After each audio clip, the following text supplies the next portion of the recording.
దాదాషా సమాధి అనేక వందల సంవత్సరాల క్రిందట బీదర్ అనే గ్రామంలో ఒక చిన్న మఠం ఉండేది. ఆ మఠంలో దాదా అనే ఒక భక్తుడు, హుసేన్ అనే అతని శిష్యుడు ఒక చిన్న గాడిద పిల్లతో సహా ఉంటూ ఉండేవాళ్ళు. ఆ దర్గా అంటే సాయిబుల మఠం అన్నమాట. మక్కాకు పోయే దారిలో ఉండటం వల్ల మక్కా యాత్రికులందరూ ఆ దర్గాలోకే పోయి వాళ్ళ భక్తి కొద్దీ కానుకలు వేసి వస్తూ ఉండేవాళ్ళు. ఆ వచ్చిన కానుకల వల్ల గురువు శిష్యుడు జీవిస్తూ ఉండేవాళ్ళు. ఆ మఠంలో జీవన సమాధి అయినట్టుగా చెప్పి తన గురువు గారిని గురించి దాదా పెద్ద పెద్ద పాటలు, తత్వాలు పాడుతూ ఉండేవాడు. తన శిష్యుడు హుసేన్కు కూడా అవన్నీ చక్కగా నేర్పాడు. కొన్నాళ్ళు అయ్యేసరికి హుసేన్కు మనసులో ఒక కోరిక పుట్టింది. గురువుగారి దగ్గరికి వెళ్ళి ఇలా అడిగాడు, ఇంతమంది సాయిబులు మక్కా పోయి పుణ్యం సంపాదించుకొని వస్తున్నారు కదా, మరి నేను కూడా వెళ్ళి వస్తాను గురువుగారు, అనుజ్ఞ ఇప్పించండి అన్నాడు హుసేన్. సరే నాయన, నీవు చేసిన సేవకు మెచ్చాను. కానీ ఫకీర్ను కావటం వల్ల నా దగ్గర ఏమీ లేదు. అయినా నీకు నేనిచ్చే బహుమతి ఒకటుంది. అదే మన గాడిద పిల్ల. దీన్ని శ్రద్ధగా గురువుగారు ఇచ్చిన కానుగ్గా స్వీకరించి తీసుకుపో అని హితువు చెప్పాడు దాదా.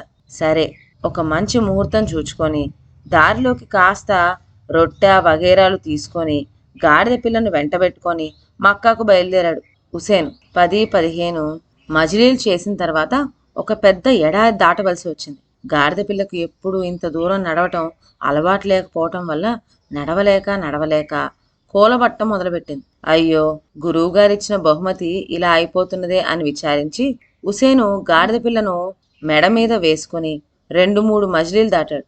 కానీ పాపం గాడిద పిల్ల సరిగ్గా మేతలేక వడదెబ్బకు తట్టుకోలేక ఒక రోజున పాపం చచ్చిపోయింది.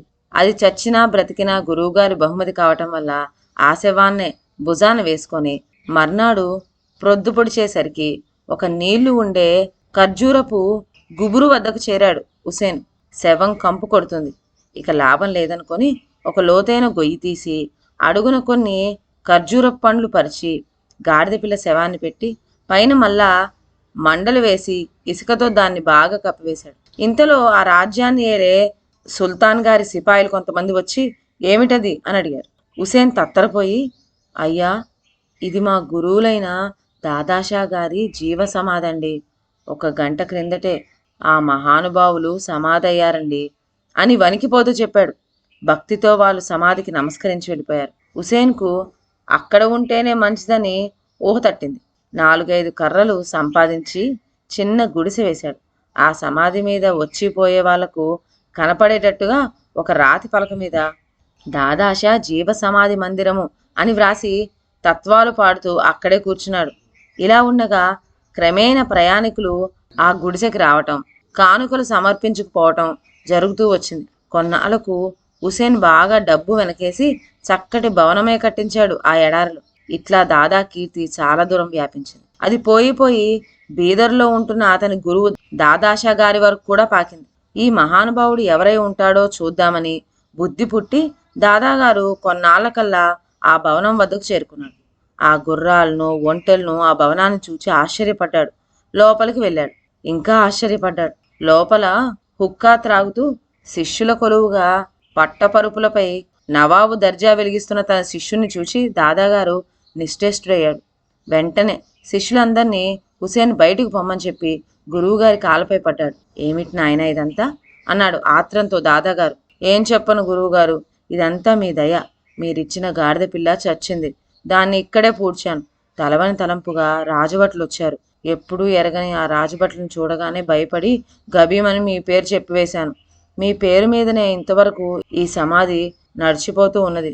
తీరా ఇప్పుడు కొంపతీసి మీరు ఫలానా అని తెలిస్తే మనిద్దరికీ ముప్పే వస్తుంది. మరి అటుపైన మీ దయ అన్నాడు హుసేన్. అందుకు దాదా, నాయనా, నేను చెప్పలేదా, గాడిద అయితేనేం ఎప్పటికైనా ఎందుకైనా పనికి వస్తుందని. అక్కడ నేను పూజించే సమాధి మాత్రం ఏమిటనుకుంటున్నావు, అది దీని తల్లిదే అన్నాడు. ఈ కీలకం ఇప్పుడు తెలియగానే నిర్ఘాంతపోయాడు శిష్యుడు హుసేన్. ఇదండి ఇవాళ కథ. మరొక మంచి కథతో నెక్స్ట్ వీడియోలో కలుద్దాం. అంతవరకు సెలవు. నా ఛానల్లోని కథలు మీకు నచ్చినట్లయితే నా ఛానల్ను లైక్ చేసి సబ్స్క్రైబ్ చేయండి. షేర్ చేయటం మర్చిపోవద్దు. కొత్త కథల నోటిఫికేషన్ కోసం బెల్ ఐకాన్ ప్రెస్ చేయండి. Thank you.